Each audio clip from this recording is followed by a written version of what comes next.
Сәлеметсіздер ме? Бүгін сіздермен бөбектер қосымша тағамымен бөлісетін боламын.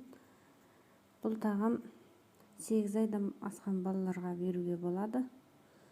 Соны дейін қарап, ұнаса лайк басып, құнды пікірлеріңізді жазып отырыңыздар, және де қоңыраушаны басып каналыма жазылып қойыңыздар.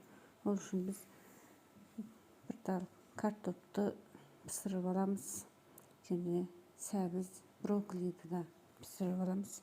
Картопты алдымен езіп аламыз. Жұмсақ қылып пісіріп алған соң езіп аламыз.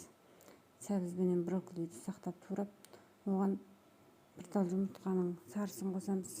2 тал жұмыртқаның сарысын. Егер де жасқа толмаған болса, жұмыртқаның сары уызын ғана береміз. Егер де 1 жастан асқан балалар болса, 1 тал жұмыртқа ақ уызымен қоссақ болды. Және де 1 қасық ұн қосамыз. Онан соң табаны қыздырып пісіретін боламыз. Тұз қосу қоспау өз еріктеріңізде. Негізі бөбектердің тағамына тұз қоспаған дұрыс. Екі жағында қызартып қарып пісіріп алсақ болды. Осылай дөңгелек формаға әкеліп пісіріп шығамыз.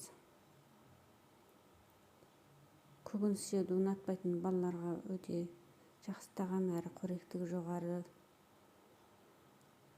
Балаларға осылай жасап беріңіздер.